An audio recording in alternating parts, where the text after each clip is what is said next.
Om Shanti 6 December 2025 प्रातः मुरली बाप दादा मधुबन। परम शिक्षक श्री भगवान उवाच मीठे बच्चे, यही शरीर रूपी खेलना आत्मा रूपी चैतन्य चाबी द्वारा चलुछे।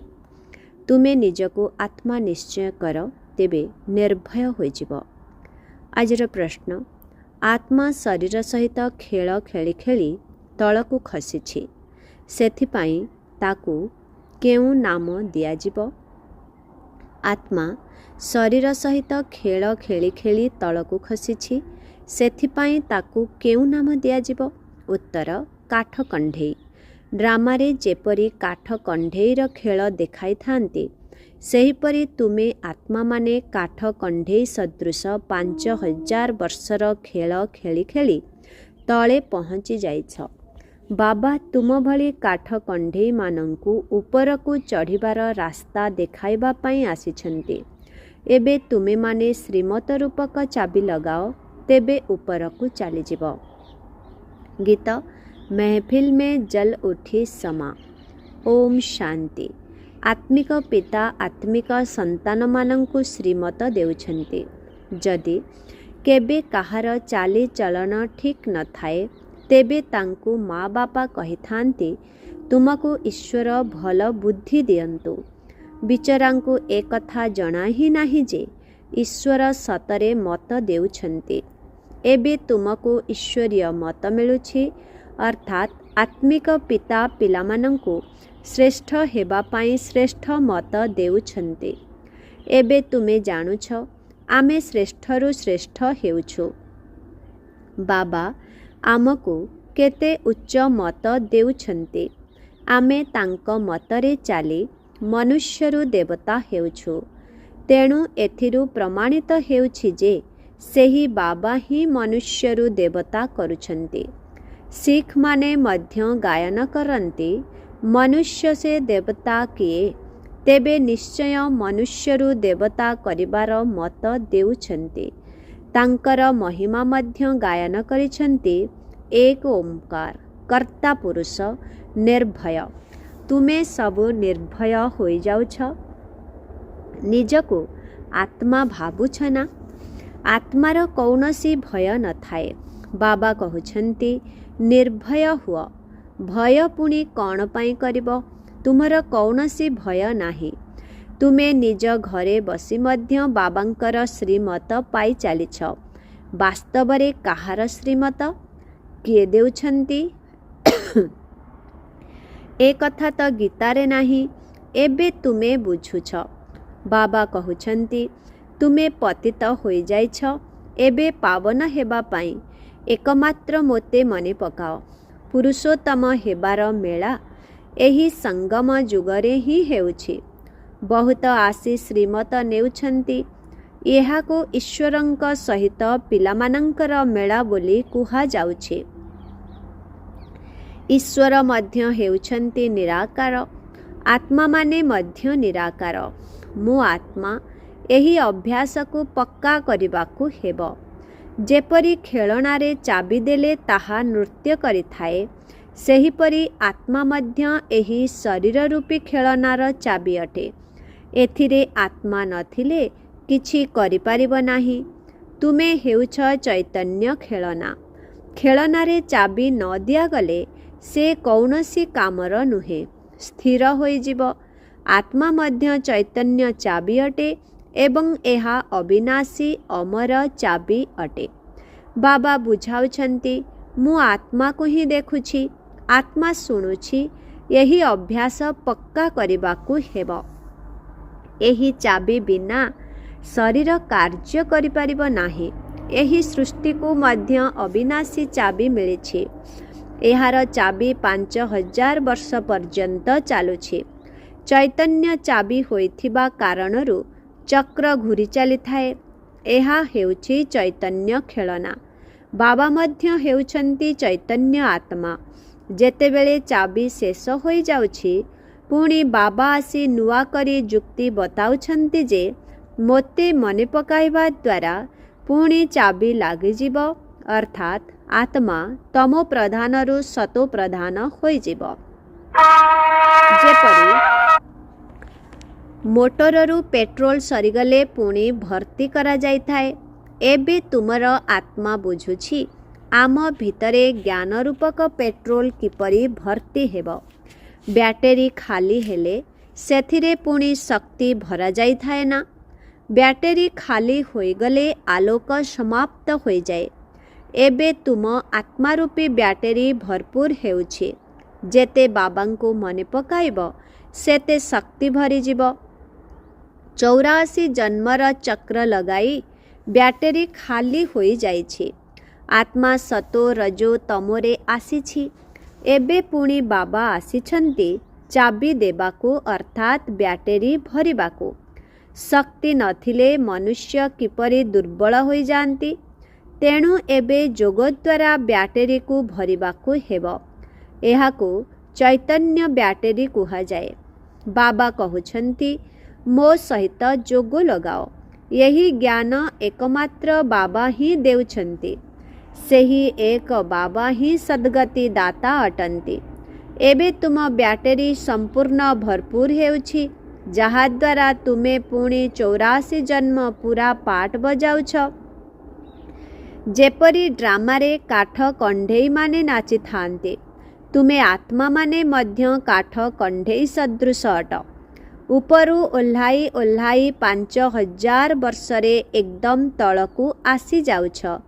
पुणी बाबा आसी उपरकु चढ़ाउछन्ति। ताहा एक खेलना अटे। बाबा आरोहण अवरोहण कलार अर्थ बुझाउछन्ति। एहा 5000 वर्षर कथा।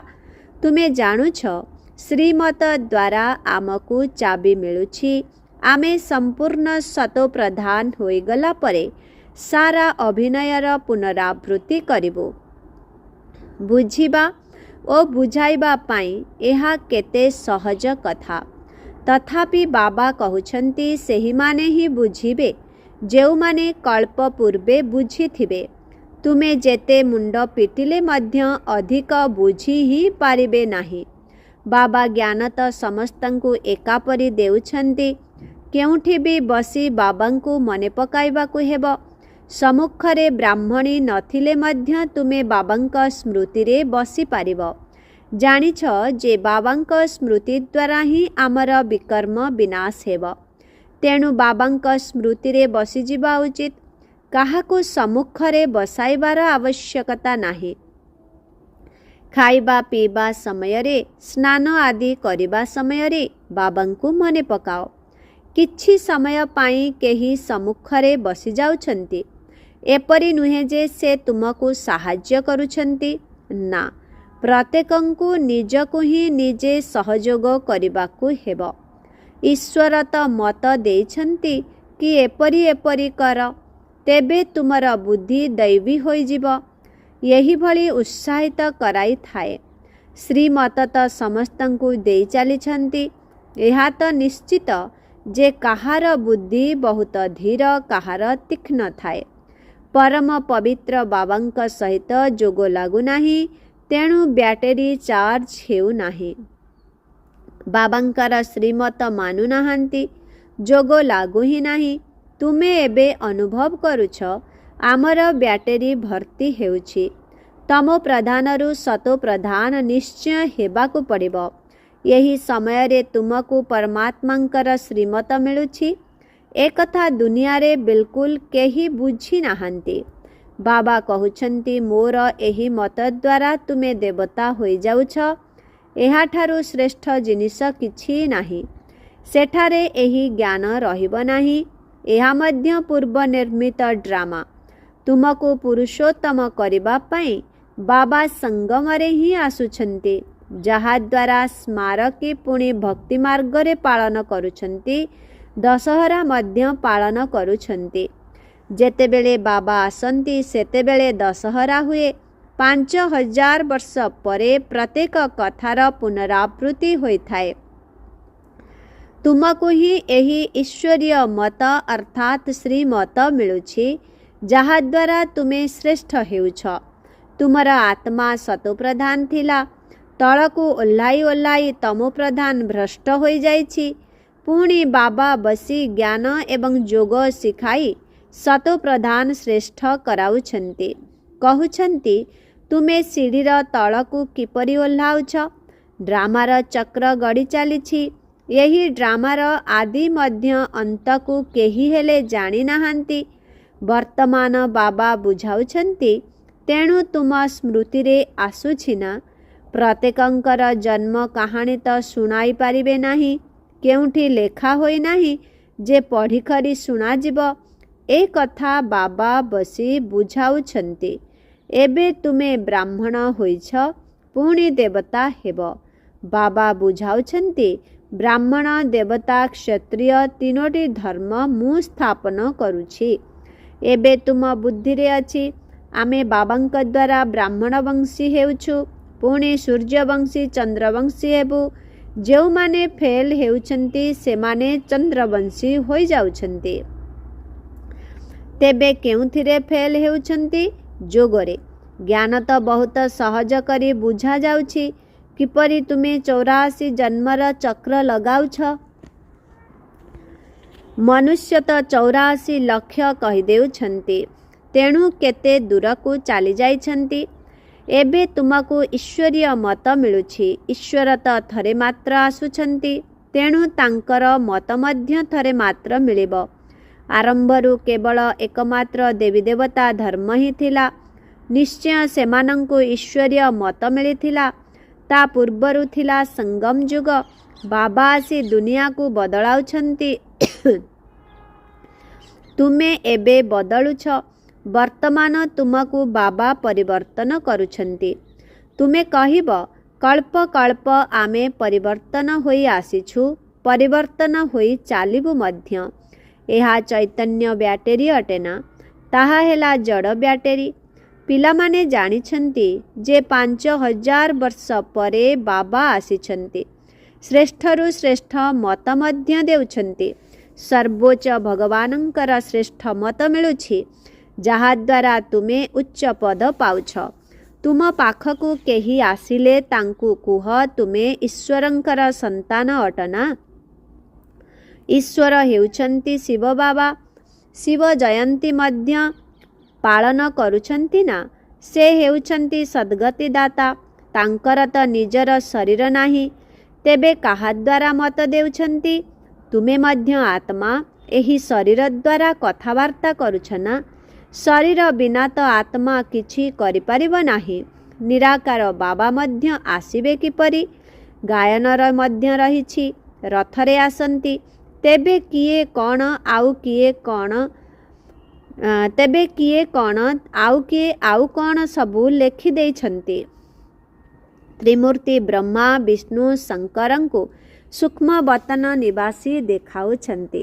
ବାବା ବୁଝାଉଛନ୍ତି, ଏସବୁ ହେଉଛି ସାକ୍ଷାତକାରର କଥା। ବାକି ସାରା ରଚନା ତ ଏହିଠାରେ ହିଁ ହେଉଛି ନା? ତେଣୁ ରଚୟିତା ବାବାଙ୍କୁ ମଧ୍ୟ ଏଠାକୁ ଆସିବାକୁ ପଡ଼ୁଛି। ପତିତ ଦୁନିଆରେ ହିଁ ଆସି ପବିତ୍ର କରିବାକୁ ହେବ। ଏଠାରେ ପିଲାମାନଙ୍କୁ ସିଧାସଳଖ ପବିତ୍ର କରାଉଛନ୍ତି। ବୁଝୁଛନ୍ତି କିନ୍ତୁ ଜ୍ଞାନ ବୁଦ୍ଧିରେ ରହୁନାହିଁ। କାହାକୁ ବୁଝାଇ ପାରିବେ ନାହିଁ। ଶ୍ରୀମତକୁ ଗ୍ରହଣ କରୁନାହାନ୍ତି। ତେଣୁ ଶ୍ରେଷ୍ଠରୁ ଶ୍ରେଷ୍ଠ ହୋଇପାରିବେ ନାହିଁ। ଯିଏ କିଛି ବୁଝୁ ହିଁ ନାହାନ୍ତି, ସେ କି ପଦ ପାଇବେ? ଯେତେ ସେବା କରିବ ସେତେ ଉଚ୍ଚ ପଦ ପାଇବ। ବାବା କହୁଛନ୍ତି, ଶରୀର ସହିତ ସର୍ବସ୍ୱ ସେବାରେ ଲଗାଇ ଦେବାକୁ ହେବ। ସବୁ ପ୍ରକାରର ସେବା କରିବାକୁ ହେବ। ବାବାଙ୍କ ସେବାରେ ଆମେ ସର୍ବସ୍ୱ ଦେବାକୁ ମଧ୍ୟ ପ୍ରସ୍ତୁତ ଅଛୁ। ବହୁତ ମାତା କନ୍ୟା ଅଛନ୍ତି ଯେଉଁମାନେ କି ସେବା କରିବା ପାଇଁ ବିକଳ ହେଉଛନ୍ତି। ବାବା ଆମକୁ ମୁକ୍ତ କର, ଯାହାଦ୍ୱାରା କି ଆମେ ସେବାରେ ଲାଗିଯିବୁ, ଯେଉଁଥିରେ ବହୁତଙ୍କର କଲ୍ୟାଣ ହେବ।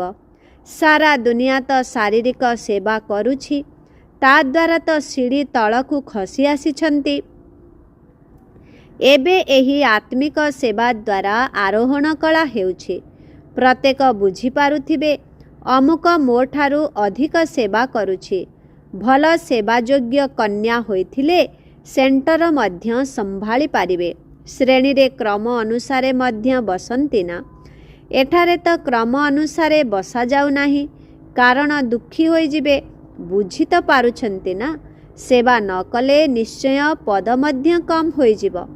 କ୍ରମ ଅନୁସାରେ ବହୁତ ପଦ ରହିଛି ନା, କିନ୍ତୁ ତାହା ହେଲା ସୁଖଧାମ, ଏହା ହେଉଛି ଦୁଃଖଧାମ।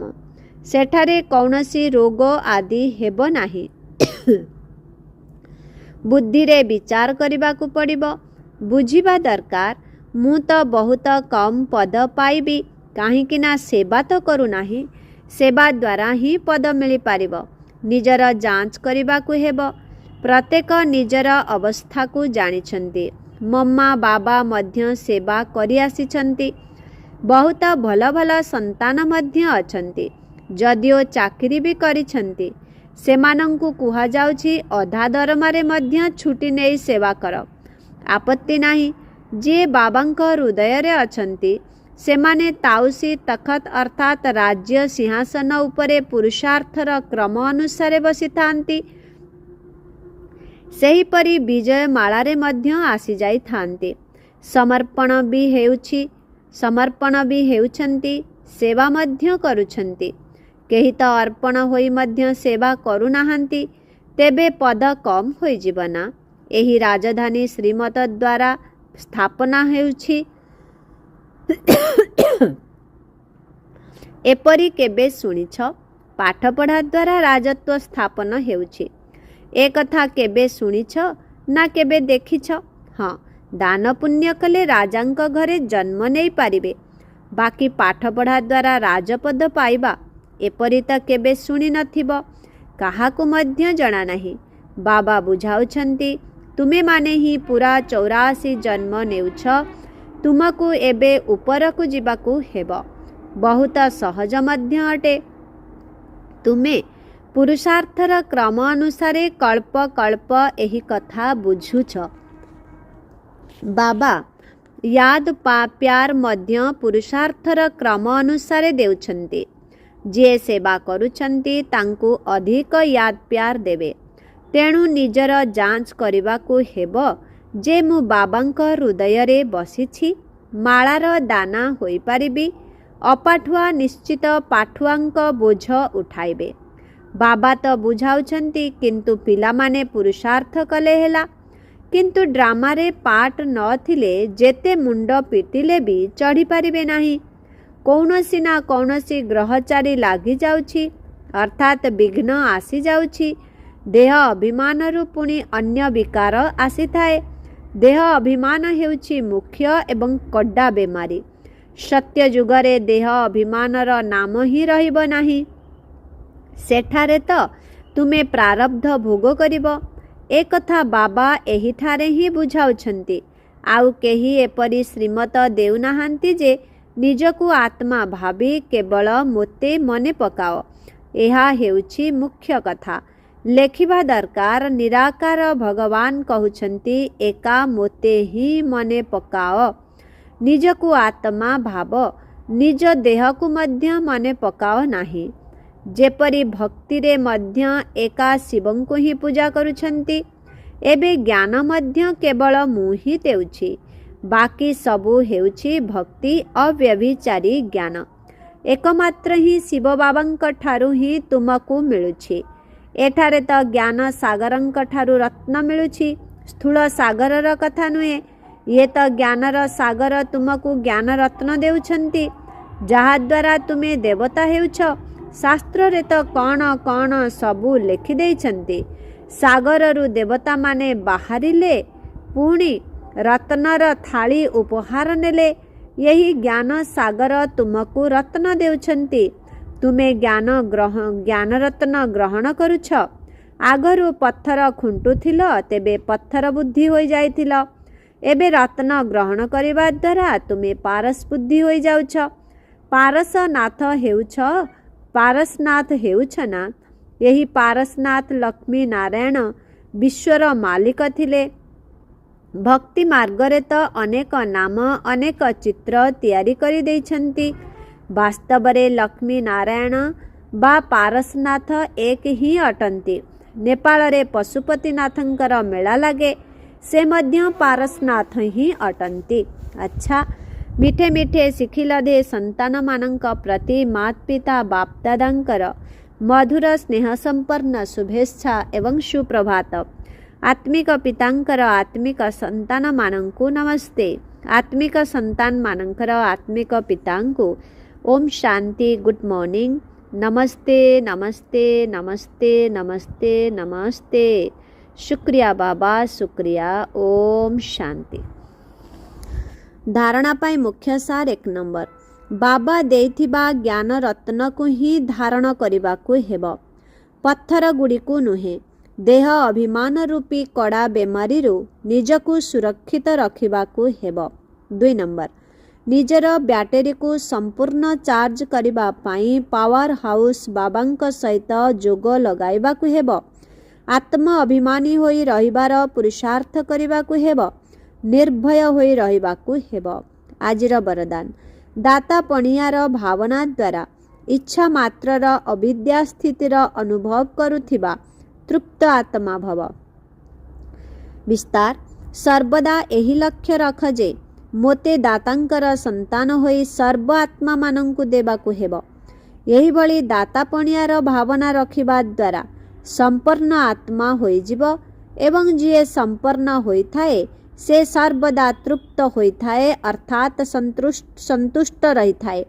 मु समस्तंकु देलावाला दातांकर संतान अटे एवं देवा ही नेबा अटे। एही भावना सर्वदा निर्विघ्न तथा इच्छा मात्रर अविद्या स्थितिर अनुभव कराई थाए। सर्वदा गोटिए ही लक्ष्य आड़कु दृष्टि रहिबा दरकार एवं सेही लक्ष्य हेला बिंदु। अन्य कौनसी कथार विस्तार को देखुथिले मध्य देख नाही, शुणुथिले मध्य शुण नाही। आजिर स्लोगन बुद्धि बा स्थिति जदि दुर्बल अटे तेबे तार कारण हेला व्यर्थ संकल्प। ओम शांति। आजिर अव्यक्त इशारा एबे संपन्न बा कर्मातीत हेबार तीव्र इच्छा प्रकट कर। कर्मातीत हेबा पाई कर्मर हिसाब किताबरु मुक्त हुआ। सेवारे मध्य सेवार बंधन रे बांधी हेउथिबा सेवाधारी नुहे। बंधन मुक्त होई सेवा कर अर्थात विनाशी राजकीय इच्छा गुड़िक ठारू मुक्त हुआ। जेपरी देहर बंधन देहर संबंधर बंधन रही थाए सेहीपरि सेवारे स्वार्थ भाव रखिबा मध्य बंधन अटे, जहा कि कर्मातीत हेबारे विघ्न पकाई थाए। तेणु कर्मातीत हेबा अर्थ एही सबु राजकीय अर्थात सूक्ष्म हिसाब किताब ठारू मध्य मुक्त हेबा। ओम शांति।